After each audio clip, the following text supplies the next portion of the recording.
अगर आपका घर का इन्वर्टर मेन सप्लाई से चलता है लेकिन मेन सप्लाई कट होने के बाद बैटरी से सप्लाई नहीं दे रहा है तो इसका एक सिंपल सोल्यूशन आप कर सकते हैं। आप खुद ही इसे रिपेयर कर सकते हैं। सबसे पहले हम यहाँ पर आपको दिखा देते हैं।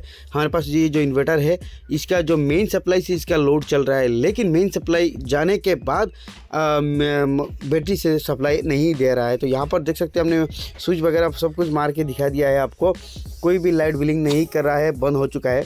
तो सबसे पहले आपको इस तरह से इन्वर्टर को खोलना है। ये आप खुद ही कर सकते हो। यहाँ पर देख सकते हैं 2 फ्यूज़ सर्किट के अंदर इस तरह से लगा हुआ रहता है। इसमें 4040 लिखा हुआ रहेगा आपको। तो ये एक्चुअली डीसी सप्लाई का फ्यूज़ होता है, यानी बैटरी का फ्यूज़। और जो बाहर फ्यूज़ रहता है ये होता है एसी सप्लाई वाला फ्यूज़। अगर ये एसी सप्लाई वाला फ्यूज़ चला जाए तो आपका मेन सप्लाई से करंट जो है नहीं चलेगा। और डीसी सप्लाई वाला जो फ्यूज़ अंदर का जो अगर जल जाता है तो ये आपका बैटरी से नहीं चलेगा लेकिन मेन सप्लाई से चलेगा, याद रखना। तो अगर ये इस मशीन का ये प्रॉब्लम है, इसका जो डीसी स्विच है फ्यूज़ है ये फ्यूज़ जल चुका है, जिसकी वजह से ये क्या हो रहा है, मेन सप्लाई से तो चल रहा है लेकिन डीसी सप्लाई से नहीं चल रहा है। लेकिन ये 90% लोगों को नहीं पता है, हम लोगों को, कि इन्वर्टर के अंदर 2 फ्यूज़ रहता है जो डीसी बैटरी के लिए है। यहाँ पर हम आपको दिखा देते हैं। फ्यूज़ को हमने निकाल लिया है। तो यहाँ पर देख सकते हैं फ्यूज़ को आप लाइट में इस तरह से चेक करेंगे तो ये बीच में देख सकते हैं इसका कटा हुआ है, यानी जल चुका है ये फ्यूज़। इस तरह से आप देख सकते हो, या नीचे से भी आपको दिखाई देगा। यहाँ पे देख सकते हो, आपको इस तरह से उल्टा करके यहाँ पे भी आपको देख सकते हो दिखेगा। लेकिन यहाँ पर आपको लाइट में शायद कैमरे में नज़र नहीं आ रहा होगा, लेकिन आप डायरेक्ट देखेंगे तो ये आपको पता चल जाएगा। ये बीच में से ही इसका फ्यूज़ उड़ा हुआ है। तो यहाँ पर हमारे पास एक नया फ्यूज़ है, देख सकते हैं।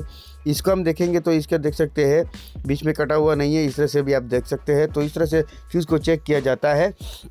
और अगर आपके पास इस तरह का फ्यूज़ अवेलेबल ना हो तो आप एक सिंपल सा काम कर सकते हैं। जैसा कि ये फ्यूज़ जला हुआ है तो इन दोनों पॉइंटों के बीच में एक तार लगा देना है। जो तार छील के आप अंदर से निकलेगा तो ये सिंगल वाला एक तार आप यहाँ पे यूज़ कर सकते हो। तो यहाँ पर देख सकते हैं एक तार, सिंगल सा तार, एकदम हल्का पतला तार के अंदर बहुत से तार रहता है, इसमें से एक निकल लेना है। और इस तरह से दोनों पॉइंट के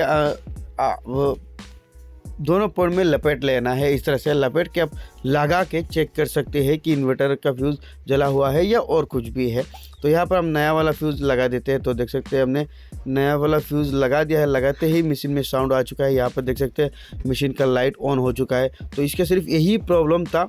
अगर इस प्रॉब्लम के लिए आप मैकेनिक के पास ले जाएंगे या आप मैकेनिक को बुलाएंगे, कम से कम आपको 700 से 800 रुपये, 1000 रुपये तक का खर्चा उठाना पड़ सकता है। तो इस तरह की प्रॉब्लम से आप हमेशा खुद ही एक बार चेक ज़रूर करना है। अगर आपका मशीन में मेन सप्लाई से चल रहा है और मेन सप्लाई कट होने के बाद बैटरी से यानी डीसी सप्लाई से नहीं चल रहा है तो आपका ये 100% डीसी फ्यूज़ जला हुआ होगा। तो इस तरह से चेक कर सकते हैं।